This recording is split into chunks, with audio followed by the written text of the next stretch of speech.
Hola, muy buenos días, muy buenas tardes. Good morning, good afternoon, everyone. From wherever you're at across the world, we hope you're doing great. My name is Carolina Lopez, and I'm the representative of UN UNEP FI in Chile and the global coordinator of our trainings, right? We'd like to cordially welcome you, and it is our pleasure to conduct this activity, the fourth webinar in a series of five webinars on circular economy funding, organized by UNEP FI, the Academy of Sustainability, the IDB, VidInvest, IDT Invest, and Circular Economy Coalition.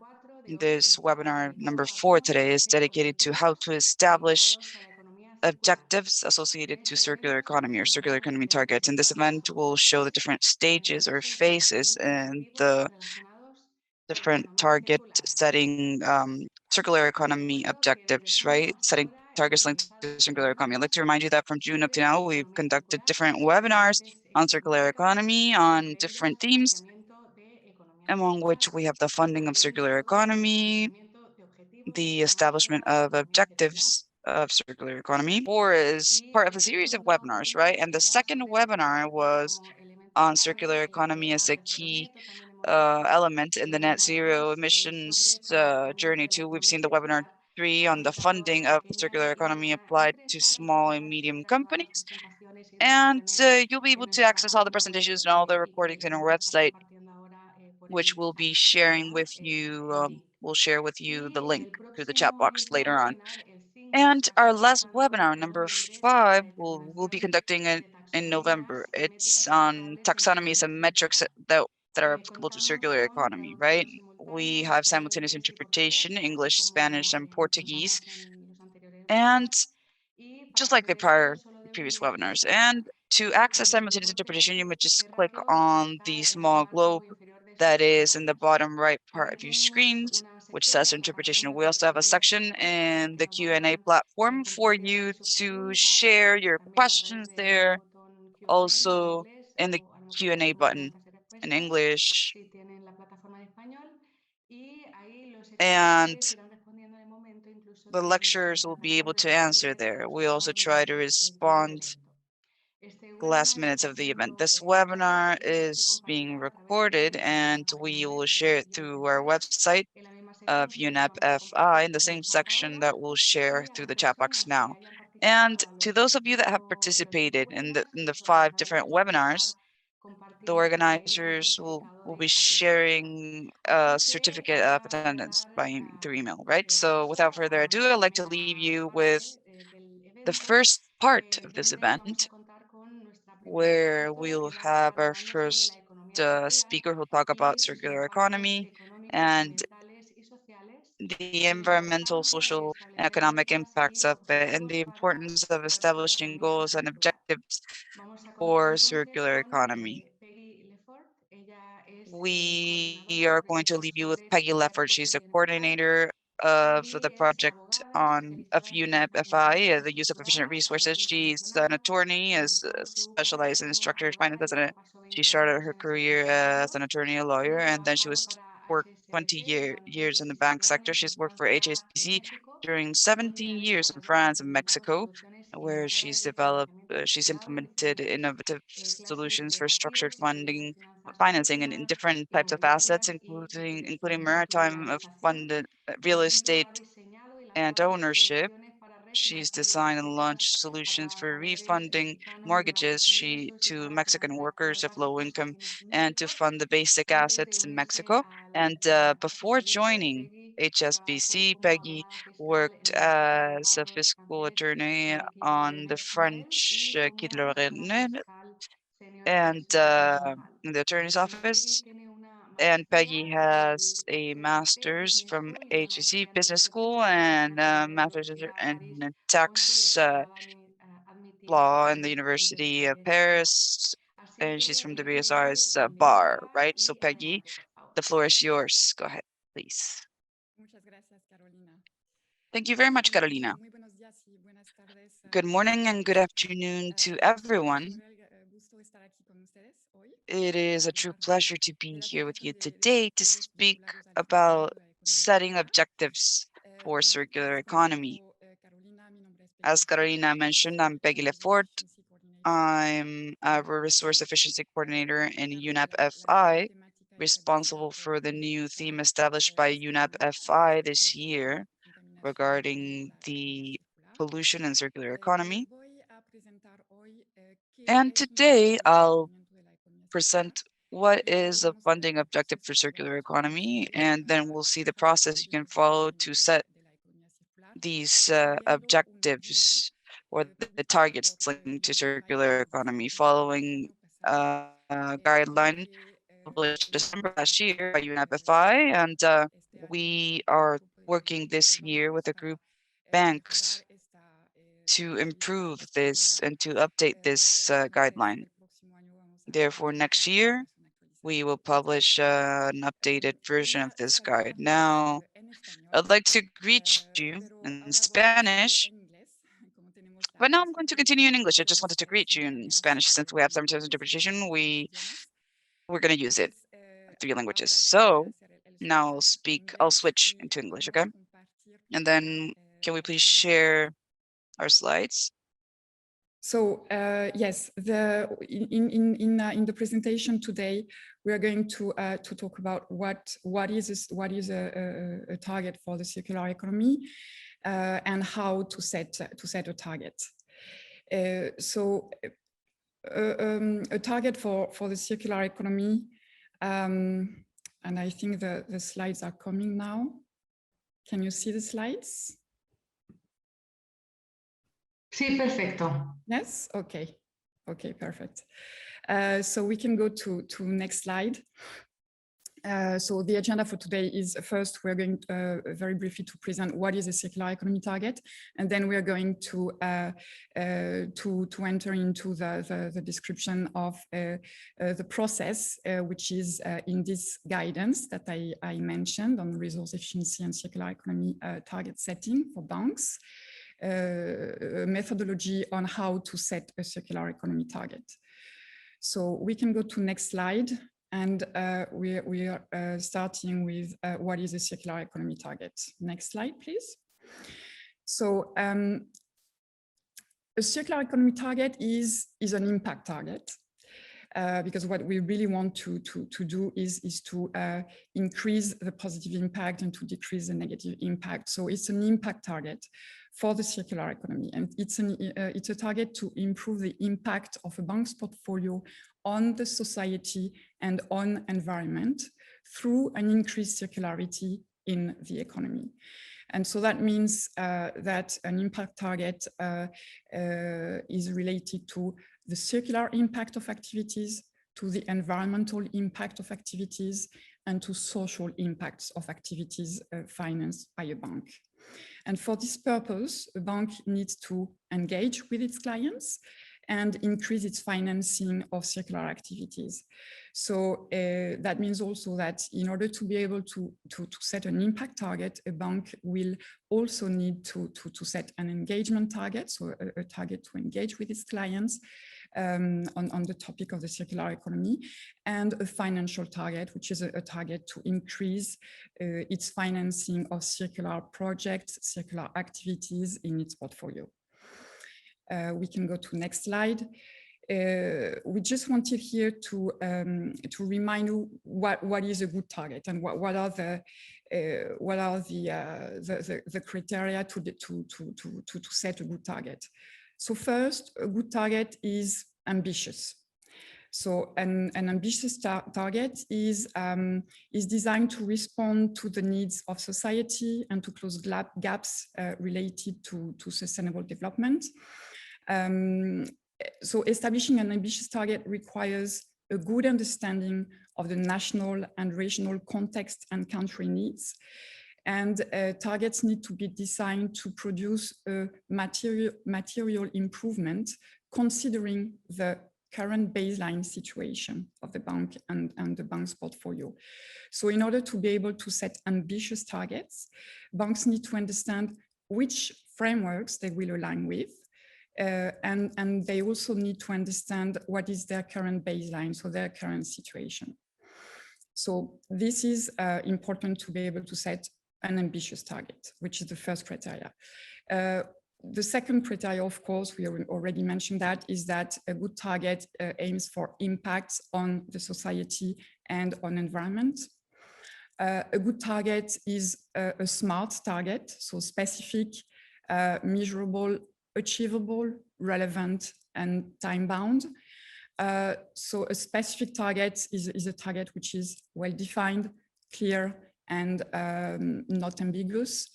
A measurable target is a target with specific indicators to measure progress towards the achievement of targets.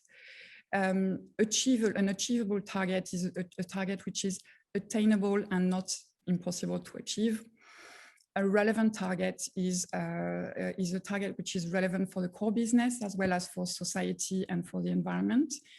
And at the time-bound target is a target which is clearly defined in terms of timeline, including a starting date and a target date. So all these elements are important. Another consideration is that a good target needs to consider the interlinkages between climate, biodiversity loss, pollution, financial health, and any other impact area.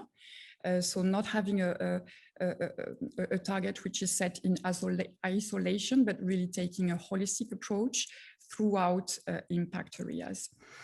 And a good target is obviously a target which is derived from a whole process, which allows to justify what steps have been established or followed to establish a target, and why, for instance, why certain metrics were chosen. So it's the result of a whole process. And now we are going to see this process. We can go to next slide. So how to set a circular economy target? Let's go to next slide, please. I mentioned that in the introduction. We published at UNEP FI in December last year a target setting guidance on resource efficiency and the circular economy. We can go back to the previous one. Yes, thank you. Which is a guidance which has been developed by a group, with a group of banks, UNEP FI members last year. And this guidance includes a comprehensive step-by-step and progressive guide for banks with the process and the methodology that the banks can follow to define their baseline and to set their targets. It also includes an illustrative case study, and we are going to comment very briefly on this illustrative case study. And what is important to have in mind is, before entering into the detail of the process of setting targets, is what is the target framework. So it is a 3-tiered and 3-category target framework which has been designed in this guidance. With so three categories of targets, being an engagement target. This is the first category, so a target to engage with clients, to support them in their transition towards a circular economy. A financial target, which is a target to increase the proportion of the portfolio which is dedicated to circular activities and circular projects, and an impact target, which will aim to increase the impact, the circular impact and the environmental impact, the social impact of activities in the portfolio of the bank. So 3 categories of target: engagement target, financial target, and impact target. And we think that really it's the combination of these 3 categories of target which will allow the banks to have a meaningful impact through their portfolios and to meaningfully foster the transitioning to a circular economy.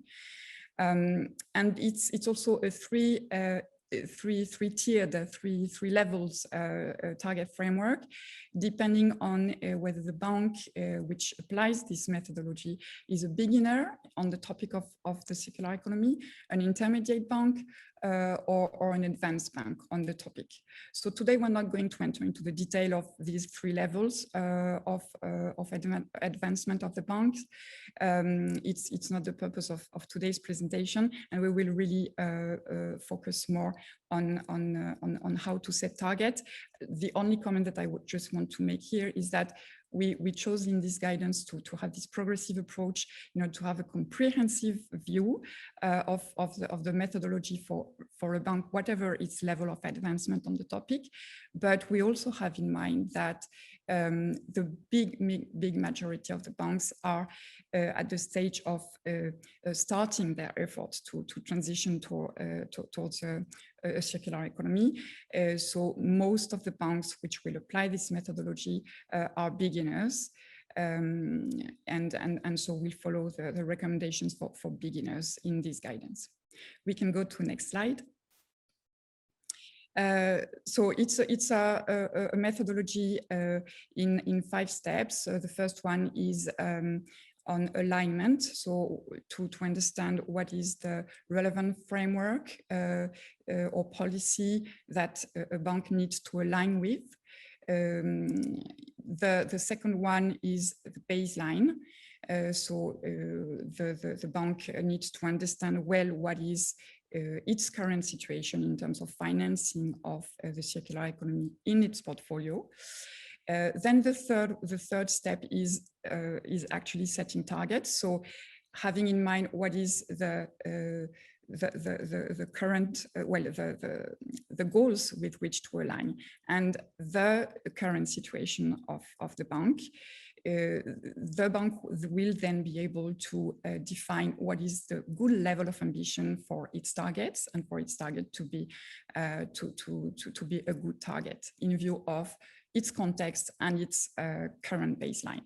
And then once targets are set, that allows the bank to enter into implementation action plans informed by all the process which will have been followed by the bank to understand its baseline and to set its targets.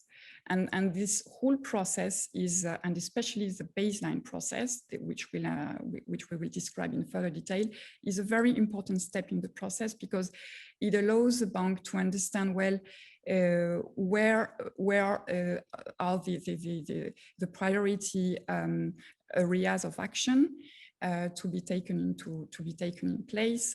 And so it's really on the basis of this understanding of the current weaknesses, the current needs in the bank's portfolio and practices that will inform the bank to determine what is its action plan to achieve the targets that it has set. And the last step is to follow the progression towards achievement of the targets through KPIs, through indicators. Now let's enter into the first step, which is alignment. So the first step is to consists in identifying the potential frameworks and policies which are relevant to the circular economy, and which will allow the bank to identify which targets of the relevant frameworks to align with.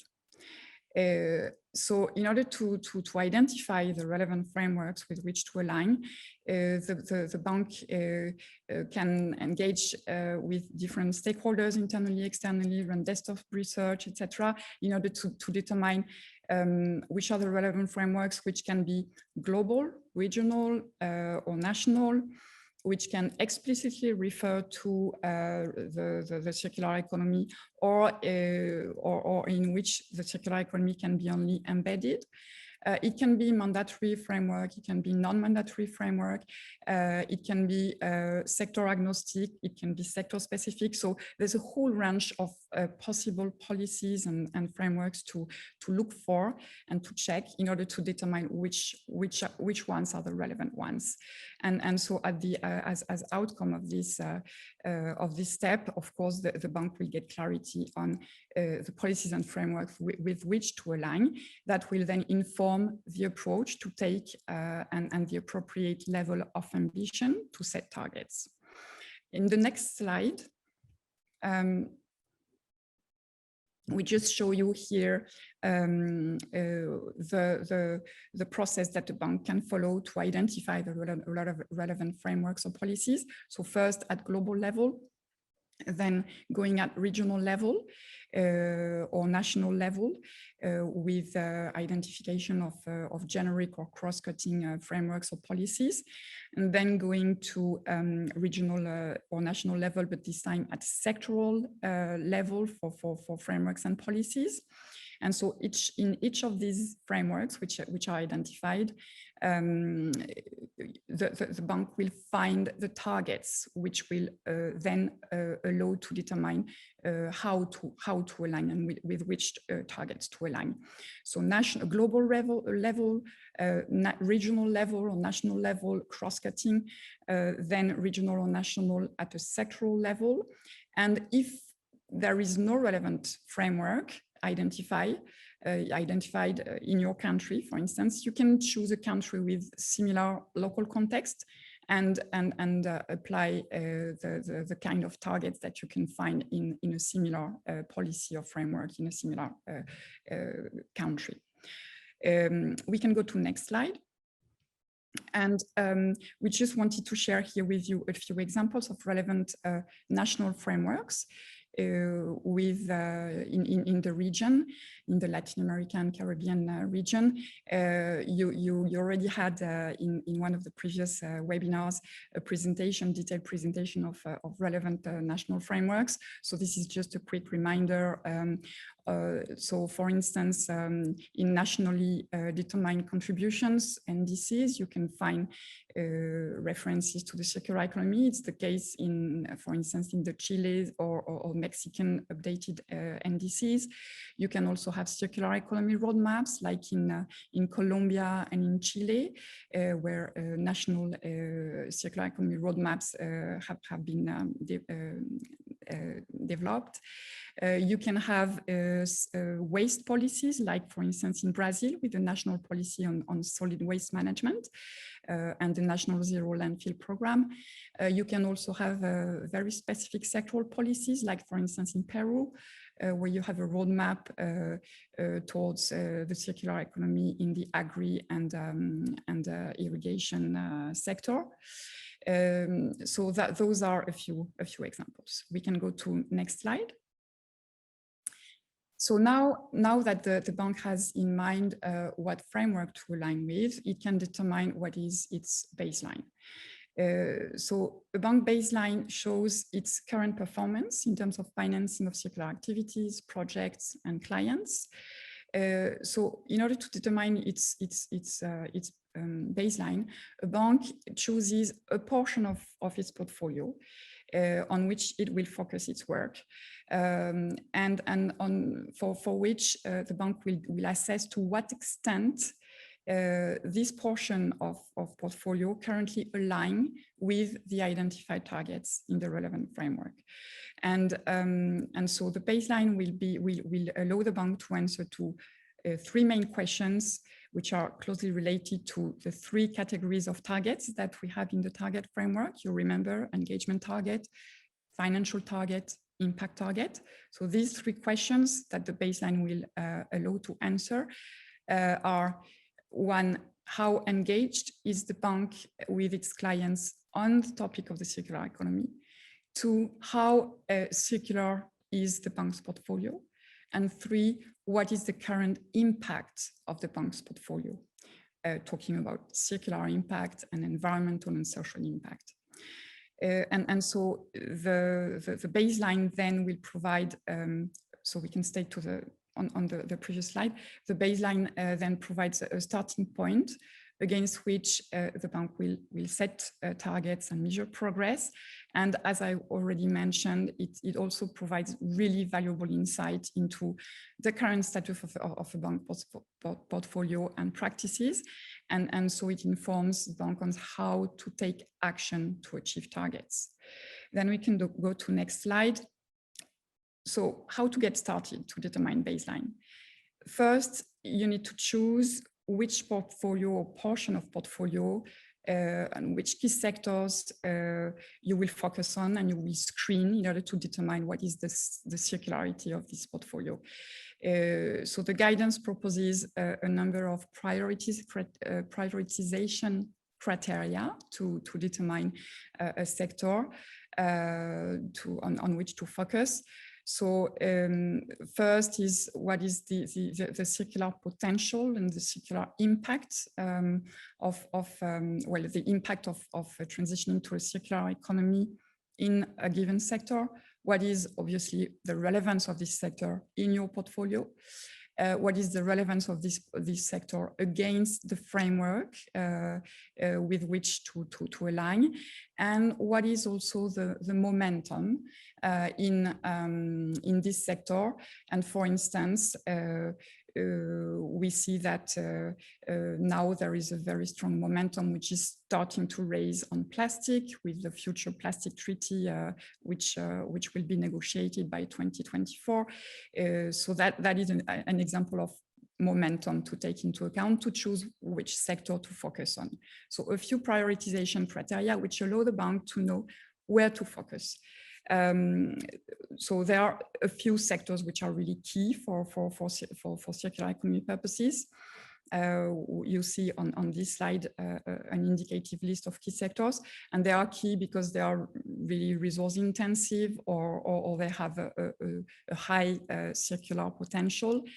So those are indications of sectors on which it can be good that the bank focuses, if it's also a sector which is relevant in its portfolio. We can go to next slide. And so on next slide, what we want to explain you here is once you have identified in your portfolio where you are going to focus, the question now is how to identify circular clients and circular activities in this portfolio on which you are going to focus. And that's quite a tough question. So in order to guide you on the identification of circular clients and activities, the recommendation is to use a taxonomy. So a categorization system of circular economy activities. So there are several possibilities you can have in your region, a categorization system or a taxonomy available. It is the case, for instance, in Europe with the European Commission system of circular economy business models. You don't have one at regional level in the Latin America and the Caribbean, but you can perfectly use as a fallback solution the European Commission one, which is a quite comprehensive system which categorizes four circular economy business models, which go from circular design models to circular use models, then circular value recovery models, and circular support models. So I will not enter into the detail of that, of those models. I think you already had some explanations on that in other webinars, but really applying a taxonomy and using a taxonomy will help you to identify circular activities in your portfolio. Another categorization system is, for instance, the circular economy finance guidelines, which were developed by a consortium of banks a few years ago, which is shown here in this slide. And you can also choose to, inspired by existing taxonomies, to develop your own taxonomy. And we saw in the last webinar that, for instance, Bancolombia has done so or is doing so. So you can perfectly adapt existing taxonomies and use that as a source of inspiration to develop your own internal taxonomy. But what is important is to have a taxonomy-led approach, which allows you to systemize your screening of your portfolio. We can go to next slide. So because when you want to screen your portfolio, what you want to do is to know what data to obtain from your clients in order to determine whether its activity is circular or not. And so what kind of information, what kind of data do you need to obtain from your clients? Of course, you need to, so you remember our three categories: engagement, circular, financial, and impact. You will find here these three categories again. So you need engagement data in order to understand what is the current engagement of your bank with clients on the topic of the circular economy. So what are the key clients for circular economy purposes in your portfolio? What are the key clients from which you already obtain data, for instance? So those are the kind of engagement data which are important to obtain.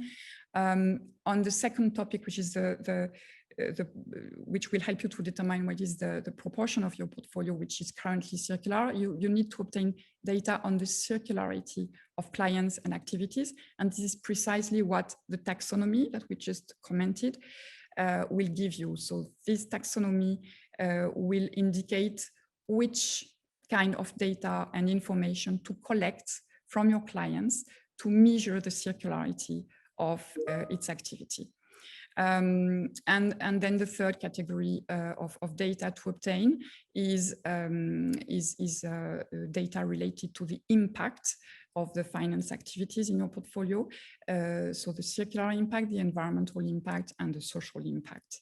And you see on this slide on the right side a few examples of data in the specific case of wastewater circular business models in the food and agri sector, for instance.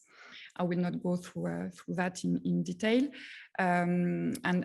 We can, so based on the data which is available to the bank or that the bank will collect from its client, then the bank will be able to screen its portfolio against the taxonomy or the categorization system, and then to determine what is its level of circularity, engagement, and impact. And the outcome of this screening will be the bank's baseline. We can go to next slide. So those are examples of impact indicators. Again, three categories: circular impact, environmental impact, and social impact. So I will not go through that in detail. You see here the four in the circular impact, the four categories: circular design and production, circular use, value recovery, and support. In the environmental impact, you have to think about raw material use, about water, about waste, energy use, GHG emissions, pollutant emissions. So there's a whole range of impact possible. On social impact, it's about labor and human rights, about job creation, about health. So all these indicates you the kind of data to be collected from your client to determine your baseline. We can go to next slide. So once you have your framework with which to align your baseline, now you can set your targets. So you set smart targets, ambitious targets, substantiated in each of the three categories: engagement, financial, impact, with sub-targets as needed, with interim targets as needed.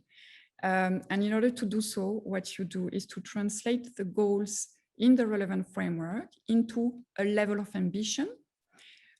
You apply this level of ambition to your bank's baseline, and you make sure that the targets that you set are aligned with the relevant framework, that they are smart, that they are ambitious when compared to the baseline.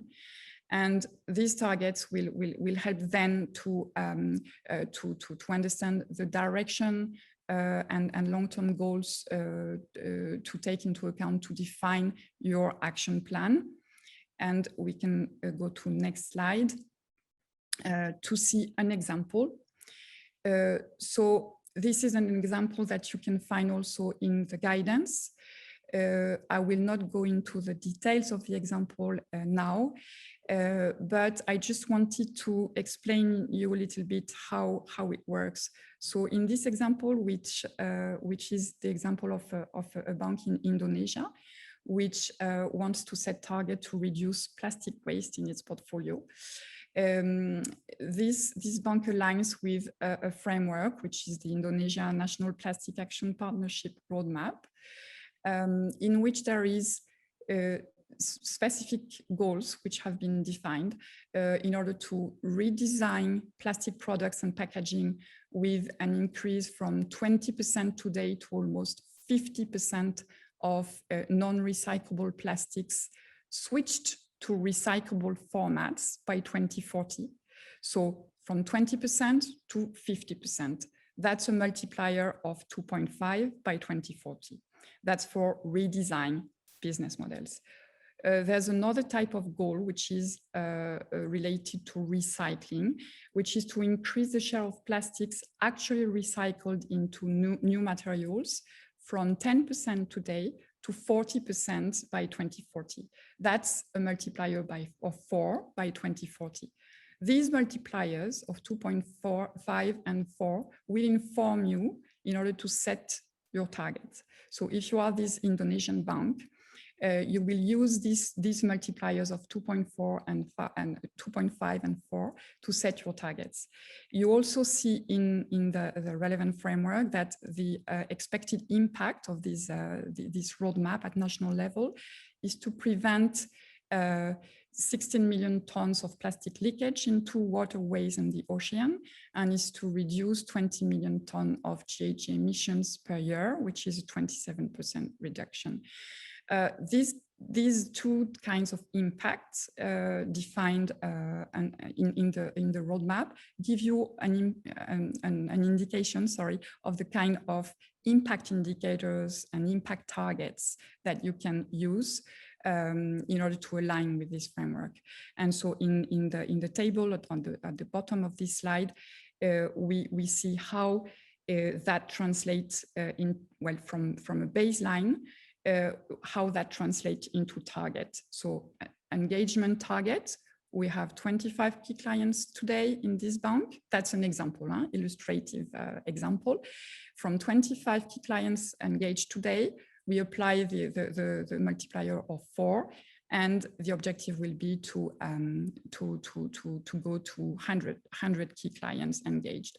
On a financial target, for instance, so if we assume that the bank has 4.5% circular activities in its portfolio for redesign business models and redesign projects and clients. So from 4.5%, the target will be to increase to 11.25%, which is the result of applying the multiplier of 2.5.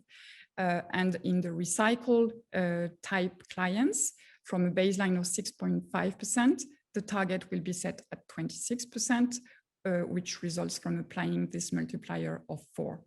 And in terms of impact, we give you here a few examples of the kind of targets and indicators that can be used, which are related to the prevention of plastic leakage and the reduction of GHG emissions, for instance. So this is the way, this is just an illustration of how to proceed to set targets. In the next slide, and I'm almost done, we just wanted to visualize here what is the process from baseline to the 2040 targets just for the financial target, taking the example of the financial target. And so you see here how to set interim targets as well, and how to progressively increase your redesign clients which meet the circularity criteria in your portfolio from 4.5% to 11.25% in our example, and how to increase your recycled type clients which are circular from 6.5% to 26%, and how that reflects in your portfolio. So that's just a short illustration that you can find in the guidance. And my last slide is just to then show you how to go from targets to implementation. And so how does the bank translate targets into action plan? So because of course, once targets are set, then they should be supported by business strategies, by internal policies, by engagement, and by advocacy. And you see here in this slide examples of action plan components that should also come with indicators to measure progress and to substantiate how the bank is going to take action to meet the targets which are set. And so in these 4 main categories of action, which are portfolio composition and financial flows, internal policies and processes, client engagement, and advocacy and partnerships. So maybe I'll stop there. And I just wanted to share with you today this overview of the methodology, how it works, how it can support you in if you're getting started on this process of setting targets for the circular economy. Please go and see the guidance. Please feel free to reach out to us as well if you have any question, if you want any support to put that in place. And once again, we are working on a new version of the guidance, which will come next year. Thanks so much for your attention today, and over to you, Carolina. Muy bien, excelente. Muchas gracias, Peggy. Excellent. Thank you very much, Peggy, for your excellent presentation. It was very clear how you described all the steps. Now I invite you as well to everyone participating so you can access this report, which is so relevant. We will share now the link through the chat so you can have access to it. And next, we will proceed with the following presentation. We will have our lecturer, Emmanuel Bru of BNP Paribas. And now I'm going to present, they're going to present in further detail regarding the stages of the target setting process, financial products and services that may contribute to achieving circular economy targets. And we'll also see potential challenges in the implementation of circular economy in a banking organization. So I will present Emmanuel Bru. She is a part of a corporate social responsibility of BNP Paribas in France. She is a part of the expert group in circular economy. She has been head of stakeholder in charge of circular economy for 2 years in the same institution. Previously, she was head of stakeholder dialogue, and she also sees human rights issues, and she worked previously in BNP Paribas and corporate responsibility. So welcome, Emmanuel. Go ahead, and hello, you'll Carolina. be sharing your presentation as well, right? Hello, everybody. Maybe you can go to the next slide, please. Yes, and slide 2, please.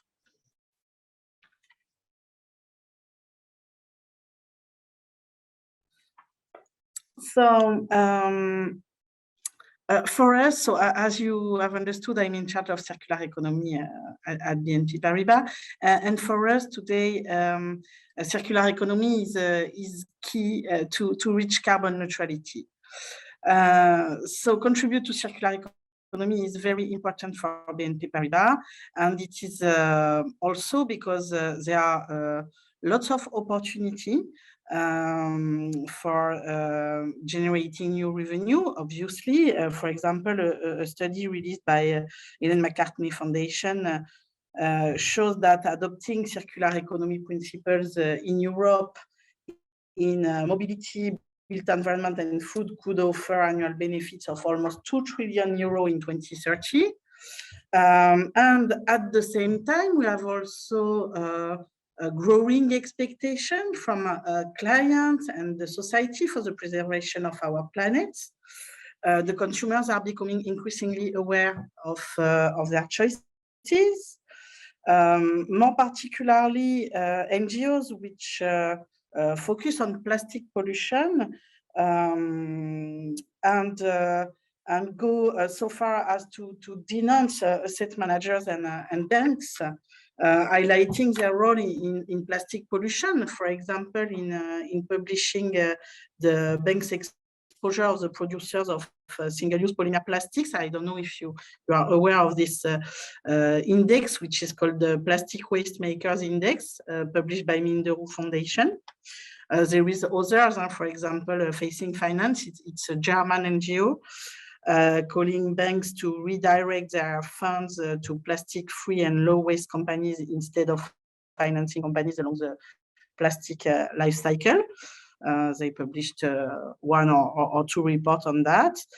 But not only NGOs, there are also investors who put pressure on banks. For example, they have also started to dialogue with banks on their actions to support a circular economy. For example, we have received a questionnaire from the FIR. In French, it is a Forum for Forum for Responsible Investment, something like that. They sent a questionnaire to the SBF 120 in France, a very detailed one dedicated to circular economy. There is also the legislation on the regulatory side in the framework of the European Green New Deal. As you know, numerous directives and laws have already been put in place to improve recycling and reduce plastic pollution over the next few years. Also, the Corporate Sustainability Reporting Directive, which will compel businesses to disclose information on the level of circularity in their activities. So, as you can see, there is lots of reasons to work on circular economy, but again, for us, above all, circular economy is really a key to reach carbon neutrality. So what is the response of BNP Paribas regarding all of this? We'll go to the next slide, please.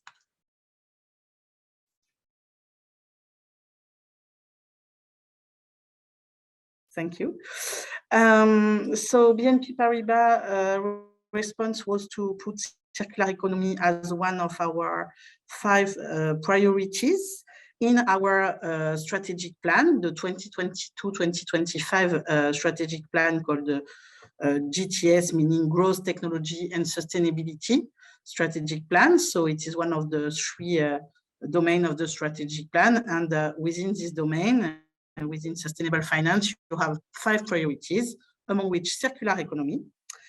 These 5 domains will enable to build up the 3 first KPIs of our CSR dashboard, released also in 2022, because it is a parallel to the strategic plan.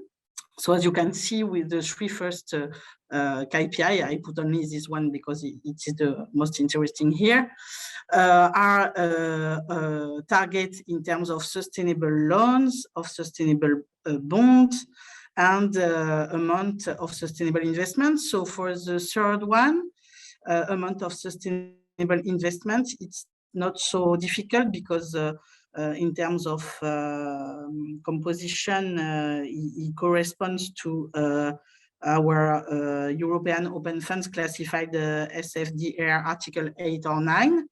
But regarding the amount of sustainable loans and bonds, we can question us if it is the only way to finance circular economy, for example, to come back to our issue, which is circular economy financing. So we'll go to the next slide to see how we can finance circular economy.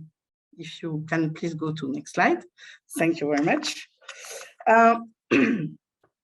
So as I said, we can finance circular economy thanks to sustainable bonds or sustainability-linked loans, including targets to achieve that are clear contribution to circular economy. You can see examples here, which are public.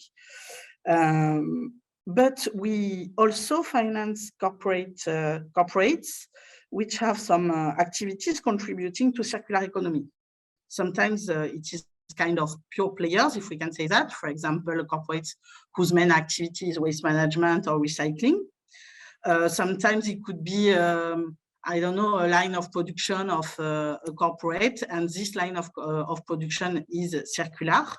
So how we will take this into account today, as I explained before, this kind of financing are not integrated in our targets described just before. Another way to finance circular economy is financing social entrepreneurs that innovate to develop circular solutions. We have lots of examples at BNP Paribas. For example, we finance Algo, which is a social entrepreneur producing paint from algae, or other service for repairing household device at home, or other companies that fight against food waste, etc. So to be able to tag this financing and measure what is circular in the activity of our clients, we need a definition, and a definition which is shared throughout our group. It is very important. So in 2019, the group has established its own circular economy definition. It is strongly inspired from the circular economy finance guideline just mentioned by Peggy before. So it is the common group basis to identify circular deals. And so it requires that a maximum of people knows this definition. And what is very important for us is to make people very clear with the fact that the underlying ultimate goal of circular economy is to reduce the material use rate and the production of waste in order to bring additionality in terms of environmental impact.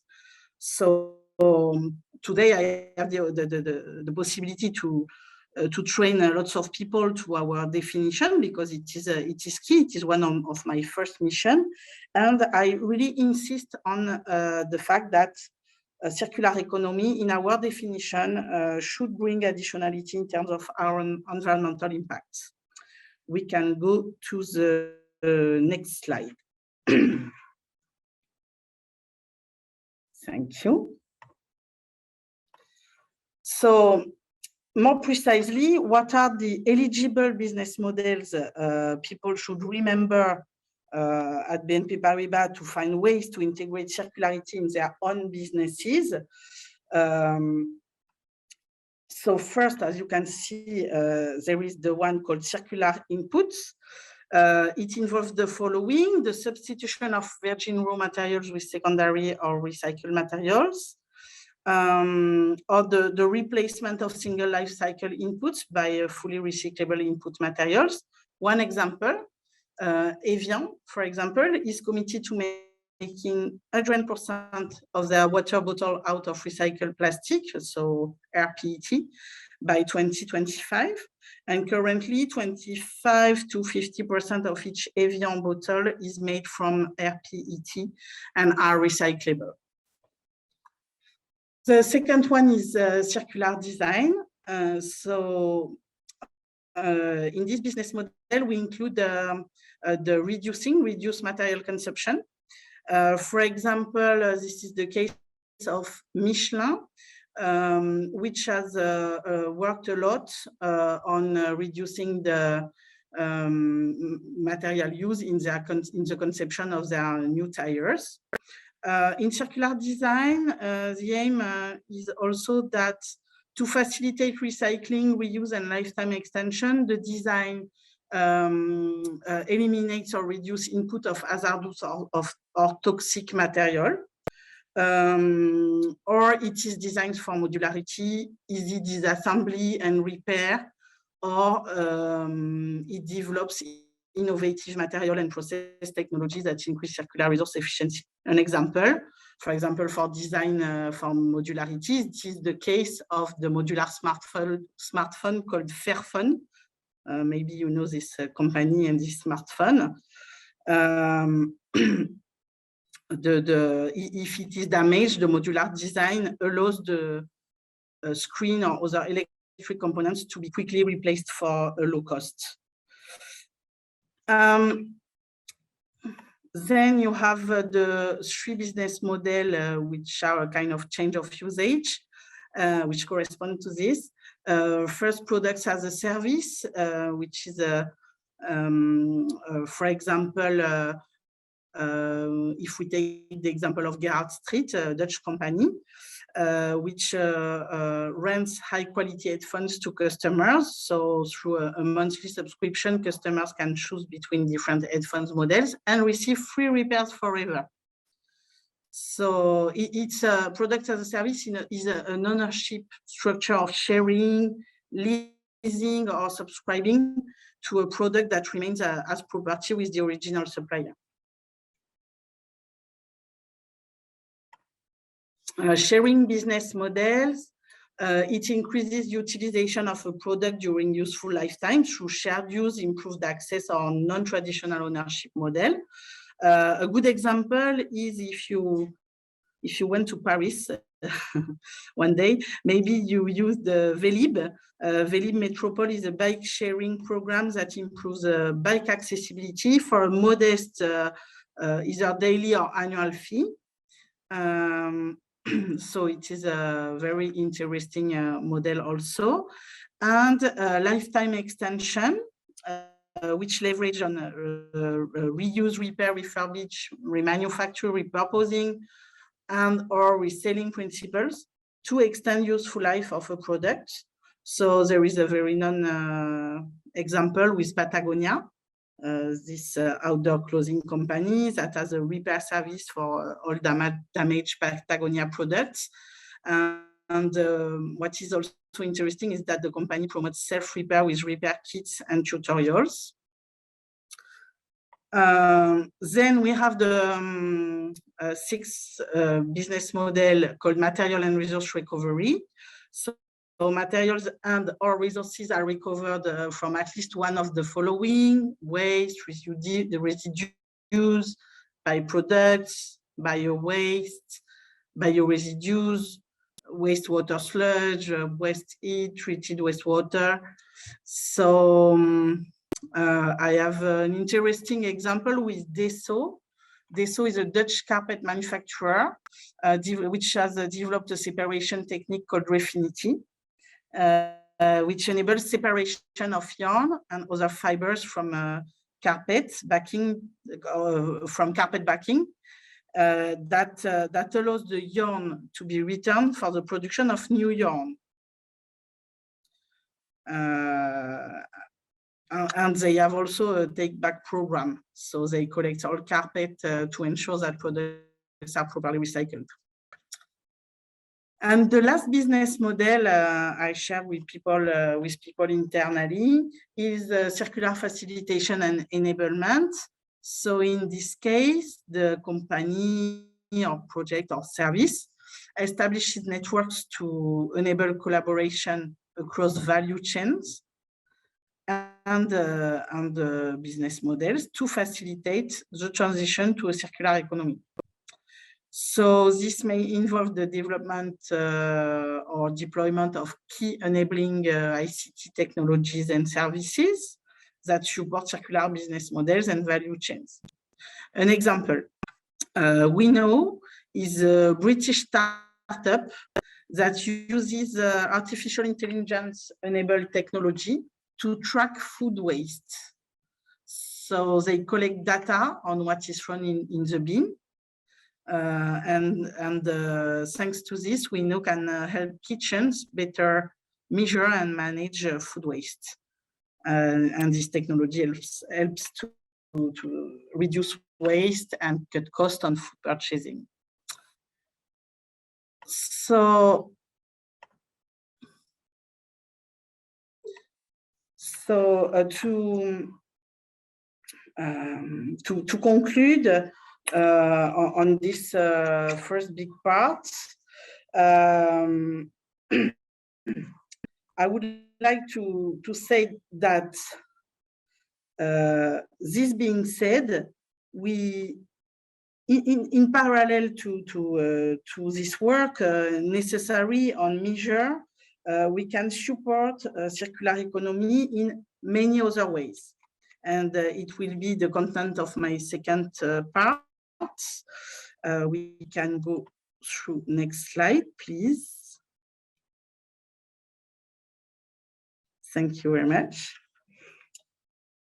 So other ways to, because even if we cannot, because today BNP Paribas is in the process of measuring, thanks to the guidance produced by the UNEP, of measuring the circular economy of our portfolio and clients, etc. So even if we are not able to include in our KPI right now all the type of financing and products we have, we do not wait for being ready on that on this point to continue to try to develop our support to circular economy. So we have many other ways to act and to finance or support circular economy. For example, thanks to innovative products, we have a structure and finance an impact contract, as you can see on this slide, amounting 23 million euro in the circular economy in 2021. So I don't know if everybody is very clear with what we call impact contract or impact bond. It is an innovative public-private financing relying on a partnership between public authorities, the private sector, and the sector of social entrepreneurship to promote the emergence of social and environmental projects. So this one has been sponsored by the ADEME. It is a French environmental agency, which has selected 8 projects related to circular economy, and BNP Paribas will structure 7 of these winners, among which I will explain just 2 examples. The first one is 2P Organics, which collects and valorizes human urine as soil fertility, and Linky and Andes, which fight against food waste, as examples, but there are many others. We also act in impact investing domain with our entity Principal Investments, which has a dedicated envelope of 200 million euro to invest in ecological transition. So meaning in ecological transition, you have a circular economy. So they have, for example, invested in startups such as Le Pavé, which reuses plastic waste. It is repurposed to create a material used for creating chairs or other goods such as a worktop. We have also invested in a European-backed fund called European Circular Bioeconomy Fund. Maybe you know it. It is a fund of circa 300 million euro, which invests in agri and food tech, circular economy, etc. We can go to the next slide, please. We have also our own specific offer. For example, we have on our asset management, in our asset management branch, an offer for investors. It is a range of investment products related to the circular economy. An ETF, I will say just a few more words on it just after, and also several unlisted index funds, and the assets related to this thematic range on the circular economy amounted to 665 million euros. at the end of 2021. So it demonstrates the attractiveness of this subject for investors, individuals and professionals. We have also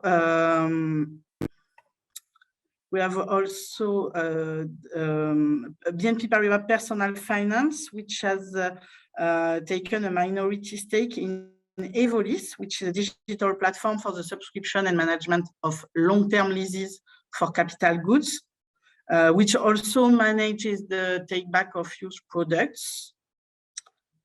We have also a service which is very appreciated, which is BNP Paribas 3-Step IT, a joint venture which offers companies a complete service for managing their technological equipment at each stage of its life cycle through a circular economy approach. And we have also the partnership of BNP Paribas Cardif, our insurance, with Back Market, the leading marketplace for refurbished products, and also InsurTech Assurance, to launch insurance for refurbished mobile phones, tablets, and laptops in 4 countries: France, Spain, Italy, and Germany. So BNP Paribas Cardif wants to make insurance more accessible to buyers of refurbished devices, and also encourage an eco-responsible approach to the circular economy. We can go to the next slide, and I will give just some more details on the ETF. Can you please go to the next slide? Thank you very much. Yes, so our ETF is called the BNP Paribas Easy CPI Circular Economy Leaders UCITS ETF. So it's the first ETF launched on the circular economy thematic, and it allows investors to gain exposure to the performance of 50 international large caps selected for their active participation in the economic model based on the circularity of goods, materials, and commodities. And you can go to the next slide again, please. So another service proposed by BNP Paribas on the real estate side, the Reuse Booster. So the principles is a digital platform that consolidates demand for reused materials from operation so that it can connect to existing supply. So it avoids, as you can see on this slide, million liters of water, CO2 emissions, and waste. And BNP Paribas Real Estate and around 29 other real estate companies finance this project launched in September 2020 for 3 years. And they also contribute to the platform by integrating ongoing projects and real material offerings and application. It is very important to contribute as well as financing it, because the key point is to contribute and to make this platform work. So we can go to the next slide for the conclusion, please. Thank you. So setting targets requires for us a clear definition of what is circular or not. So measuring what is linked to circular economy is key. That's why we are working on it thanks to the UNEP guidance. You can understand also that given all what I said, awareness raising is absolutely key to develop the bank's contribution to circular economy, because it is when I explain the 7 business models, as I have done with you, that I can increase the knowledge of our commercial people, but also our CSR people, because not all of them are specialized in circular economy. And I need that everybody in the bank have a good idea of what we want to look after, and what we want to discuss with our clients. And also, as you have seen, there are lots of ways to support the development of circular economy, even if we are not at the end of the journey for the work on the measure. So that's all. If you have any question, do not hesitate. Thank you. Excelente, muchísimas gracias, Emmanuel, por compartir. Excellent. Thank you very much, Emmanuel, for sharing all your experience and all the journey you've had from BNP Paribas. It's very interesting, quite relevant. So we're going to take all that experience, all that knowledge, and hopefully the other banks, all the other banks that are hearing us, the banking industry can probably take this with them and apply it to now. We will continue with our next and last presentation. We will have a presentation on the new opportunities for circular economy, the circular economy platform, and the platform, and the new startups and other tools. We have our lecturer, Mr. Carlos Cabedon. He's Chief of Institutional Affairs and External Communications in Intesa Sanpaolo Group from Italy, and Carlos graduated in Political Sciences, Law, and International Studies from Di Padova University.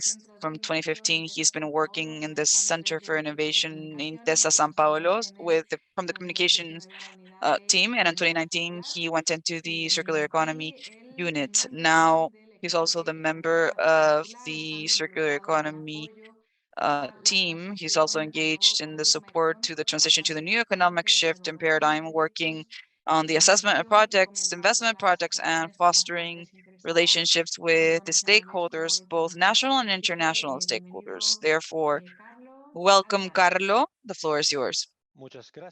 Thank you very much. Good morning and good afternoon to everyone. Thank you very much for this opportunity.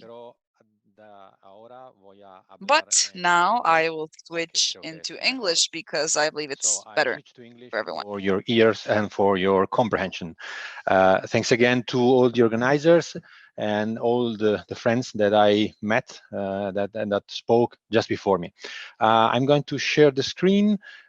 Please just tell me if you can see it correctly and if you can see in the full screen mode.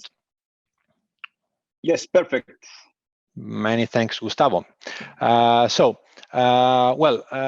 Just a quick note about the approach to these slides, because, well, this morning I slightly changed the order. The best order usually is why, how, and what.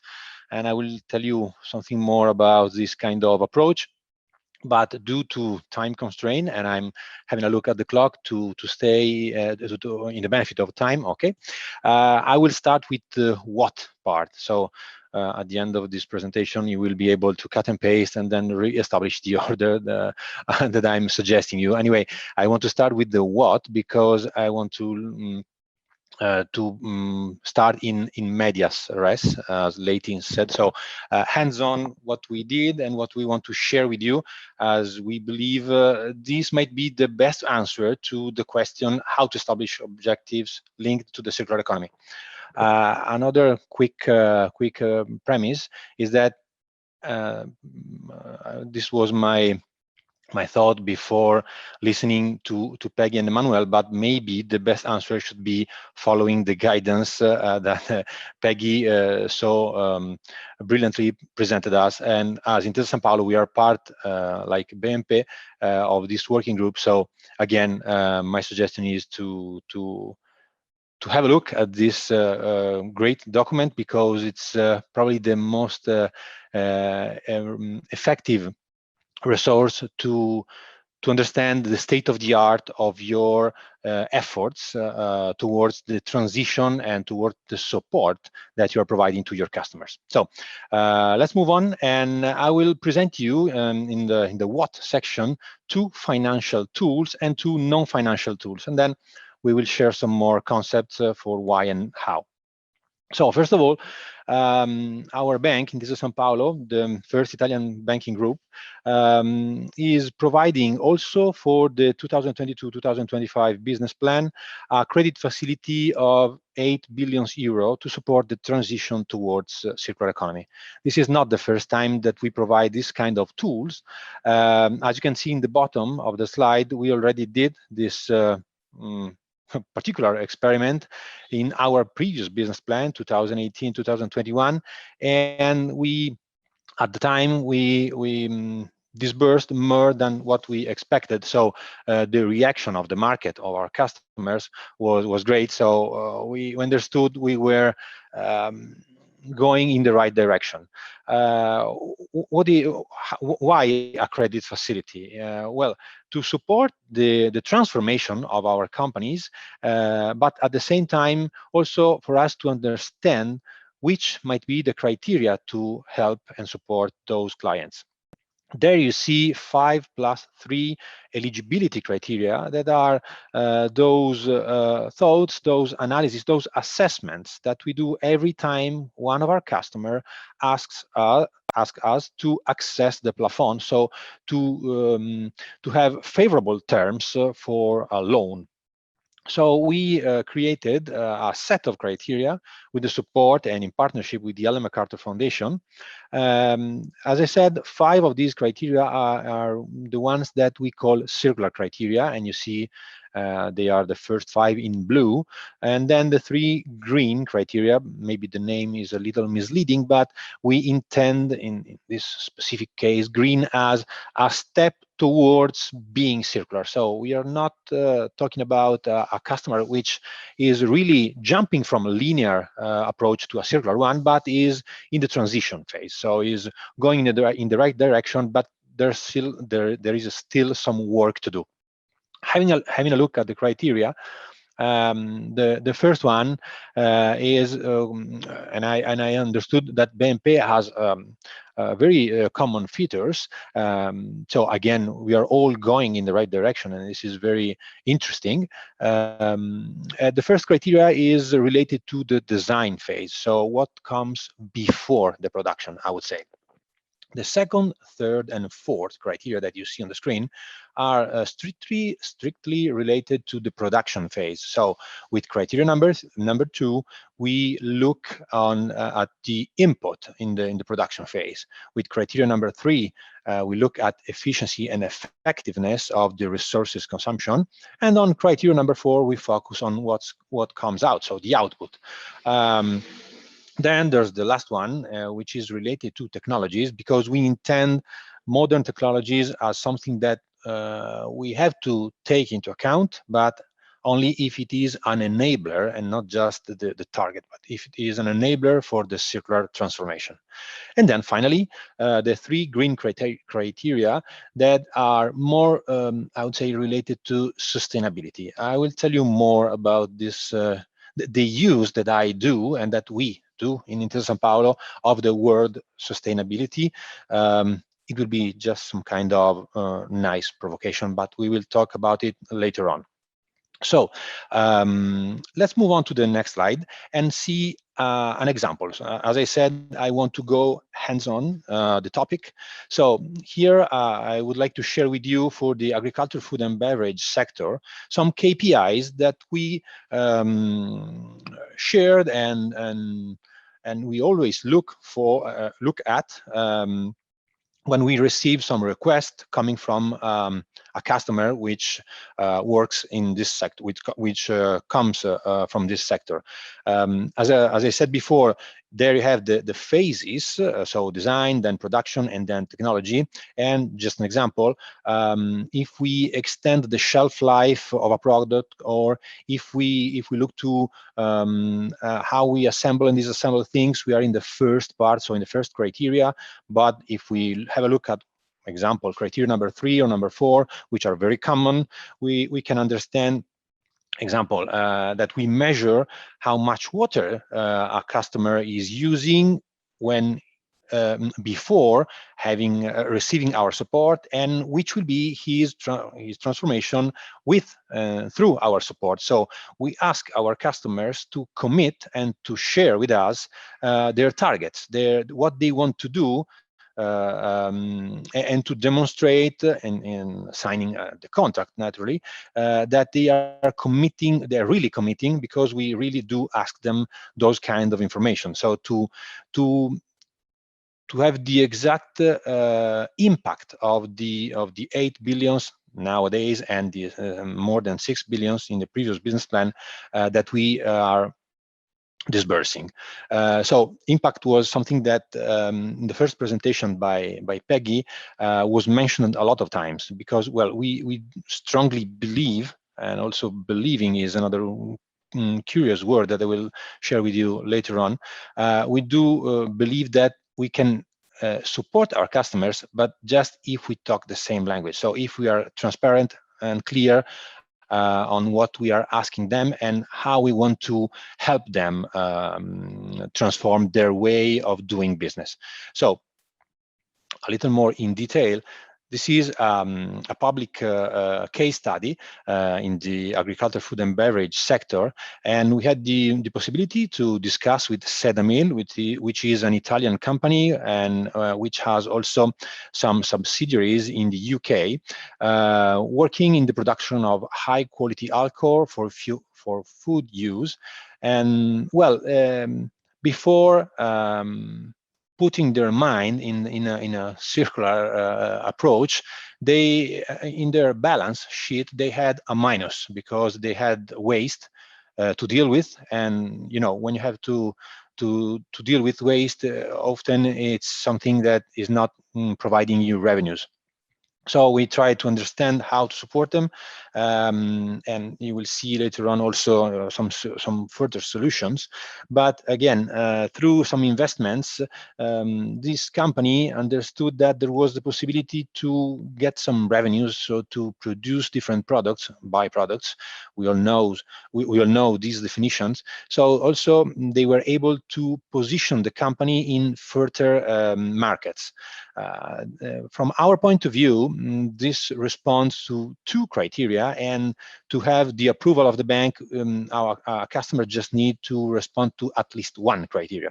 So in this case, there was the effectiveness of resources and the production of compostable products. So the final target for the company was reaching the zero waste target. If we have a look at KPIs that we discussed with the customer, there were the recovery of waste and scrap that was reused in the production, so tons per year, and the production of starch for biodegradable packaging that again was measured in tons per year.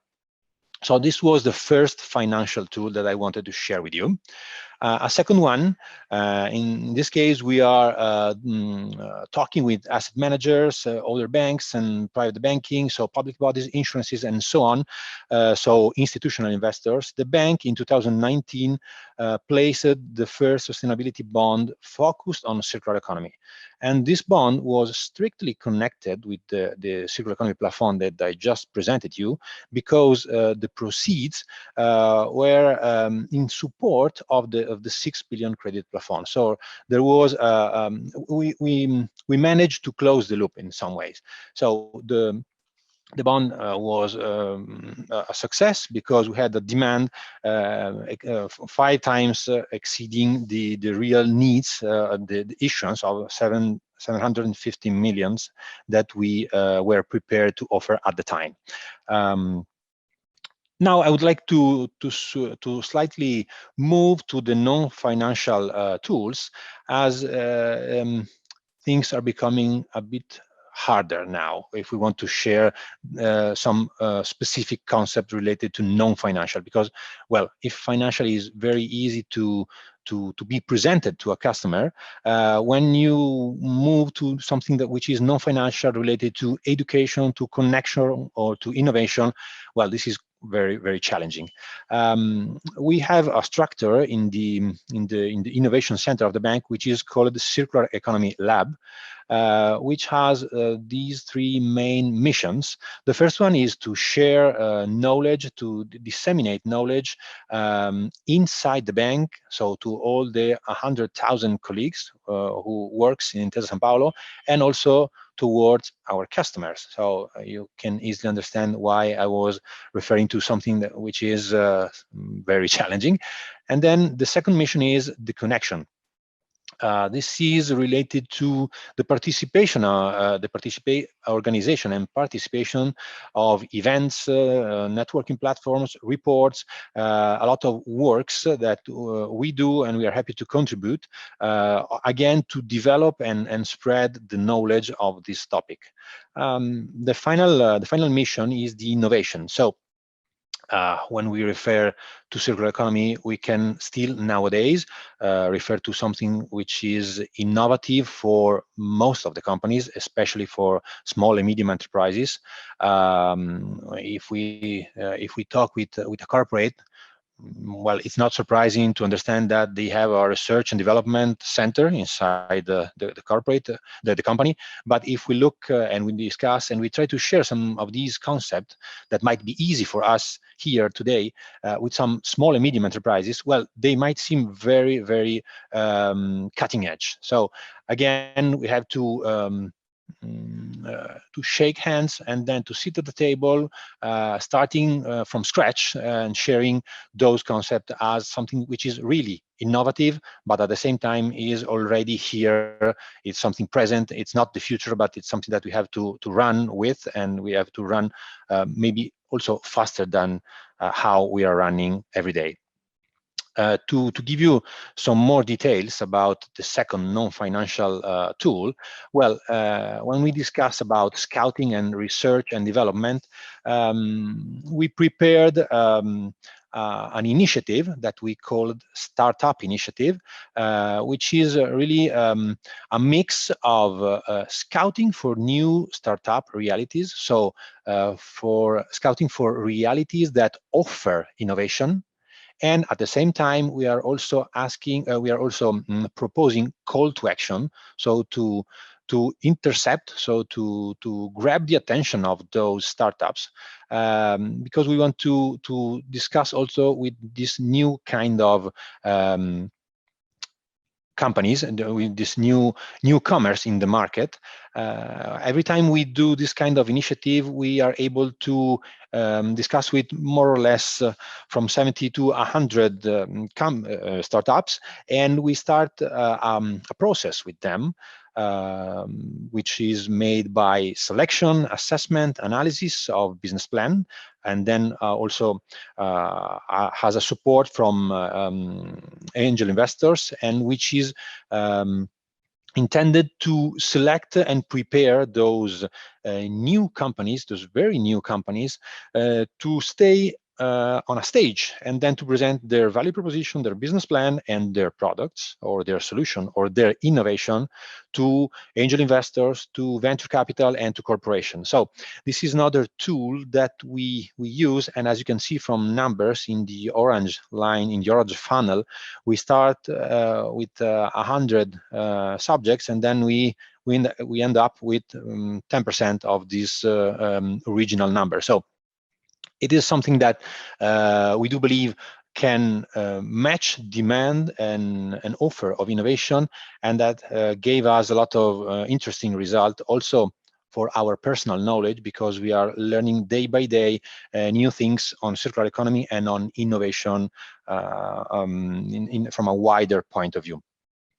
These two financial and two non-financial tools were the main example that I wanted to share with you. But at the same time, and keeping an eye on the clock, well, this was intended to be the original beginning of the presentation. So please just let me share with you some very quick inspirational moment, because, well, I do personally believe, and I will tell you where this sentence comes from in a while, that people don't buy what you do, but people buy why you do it. Well, this comes from Simon Sinek TED Talk, and it's not so recent because it's from 2009.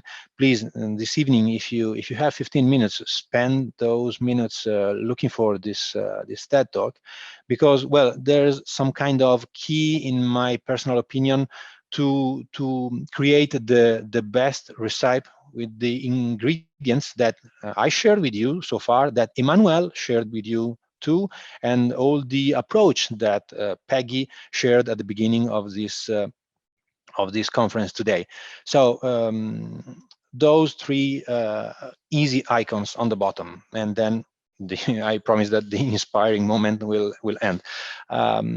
We do believe that circular economy is the solution. I would say that, is there somebody else that thinks the opposite? Is there somebody who really thinks that going linear is the solution for the next decades? I don't think so. If we just mention overshoot day, if we just mention resource consumption and all the concepts that we do master about circular economy, well, it's easy to understand that the why is very easy to have as the first sentence that you want to share with your customers. So if you want to start discussing about circular economy with your customer, start with why. Start to share with them why you're doing, why you are proposing, why you are discussing about circular economy, and then also I think you will be quite confident if you reflect on the mandatory aspect of the transition, because whether you like it or not, maybe you're not convinced again on the why, but well, things are changing. The awareness of people is changing, the laws are changing, policymakers are following this way. So sooner or later, I would say sooner than later, laws will push on this kind of transition, and they are already doing. You all know, even if we come from different parts of the world, that we have policies, as Peggy explained, we have national policies, regional policies, local policies. So we have to go with the flow in some way, but it's a mandatory flow.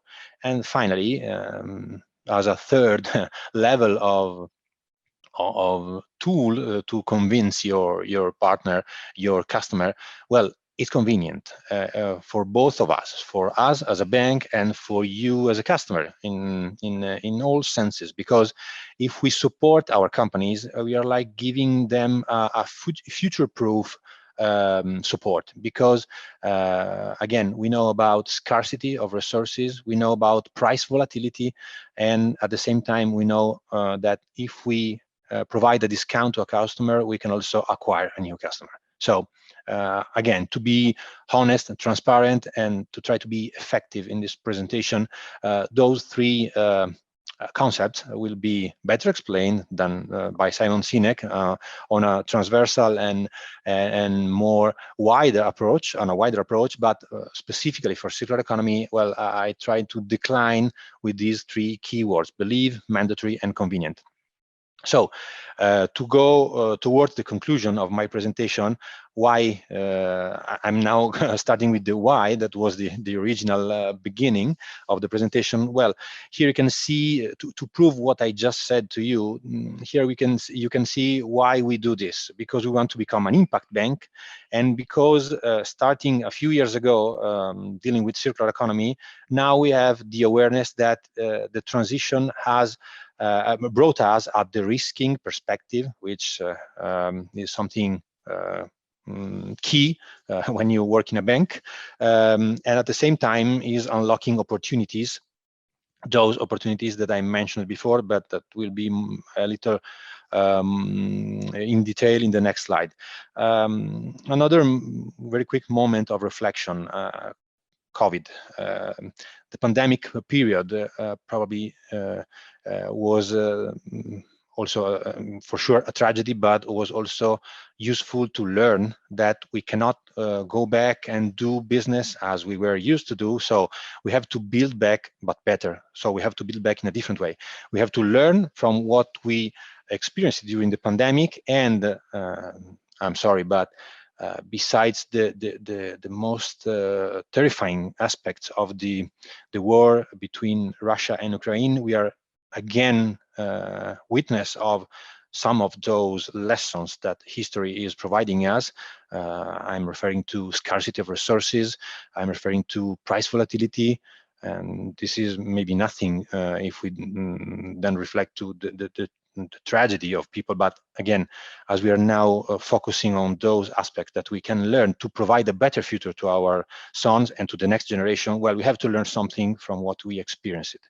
So being an impact bank has some responsibilities from our point of view. And if we have a look at all the things that I share with you, so again, with in the why feature, we developed with the Bocconi University a 3R model, which can make some order about which is the perspective for finance, because we can discuss about a systemic risk decrease, we can discuss about a more stable economy, but at the same time, as I told you, we can discuss about new revenue patterns. So what we might not leave alone is also the awareness of our customers. So all these things that I'm sharing with you help me provide you another great concept from my point of view, that, well, we have two kind of customers. We have the internal one and the external one. So all these concepts might be shared, first of all, with your colleagues, so with the involvement of the C-level of a bank or a company, and at the same time, then you can share all these things exactly the same way with your customers.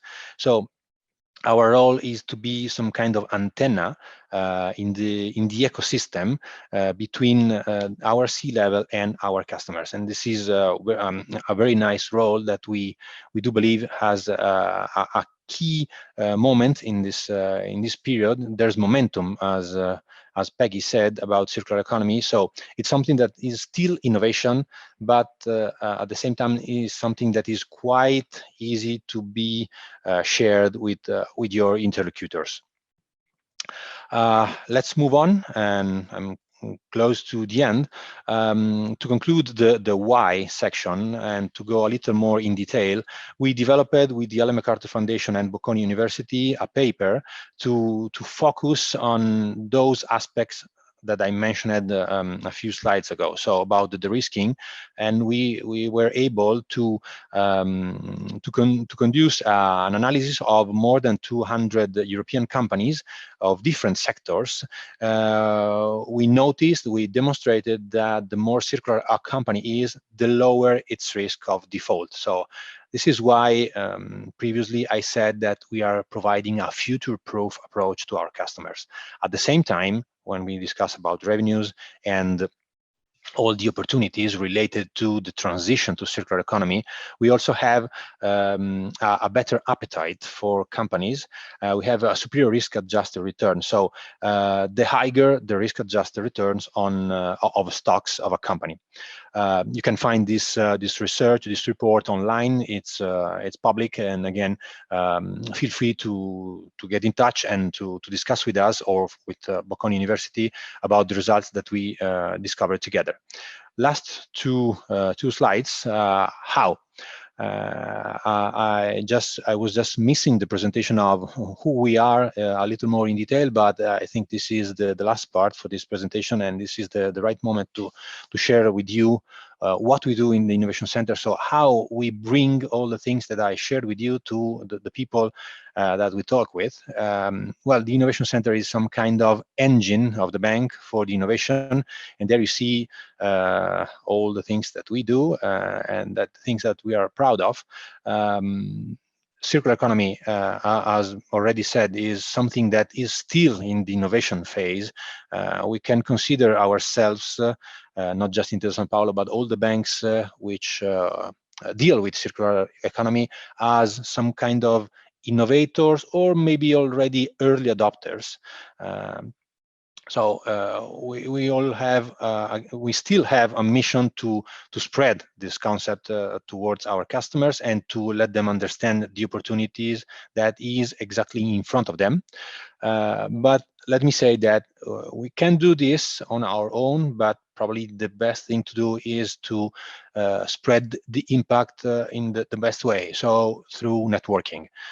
In 2015, we entered this group of companies that now is very rich in terms of number of companies and understanding of companies too. Well, it's the Ellen MacArthur Foundation Strategic Partners Group. Let me say that after Intesa Sanpaolo, also BlackRock joined. So we are happy to be financial services strategic partners with all these, with those three actors, with Visa too. But at the same time, we sit at the tables with banks and companies that do not need presentation.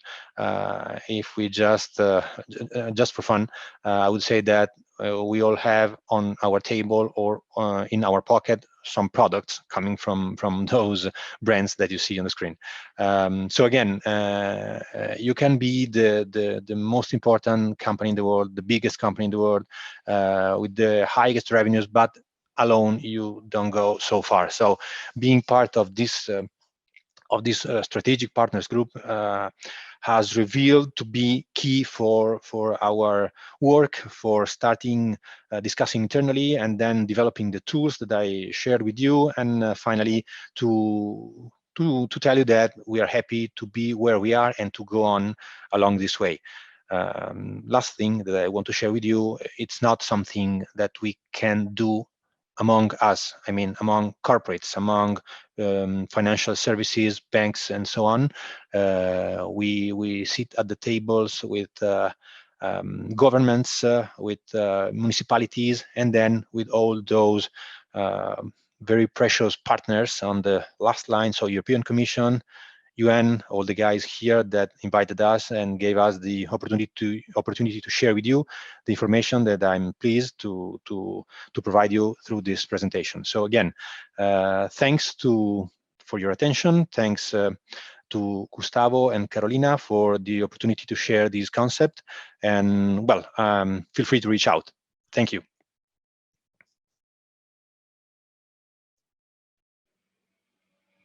Excelente. Muchísimas gracias, Carlos. Excellent. Thank you very much.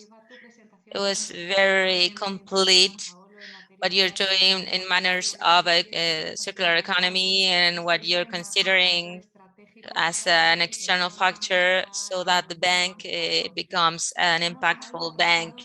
We are a little delayed. We're late in it, and we apologize, but these issues have been very interesting.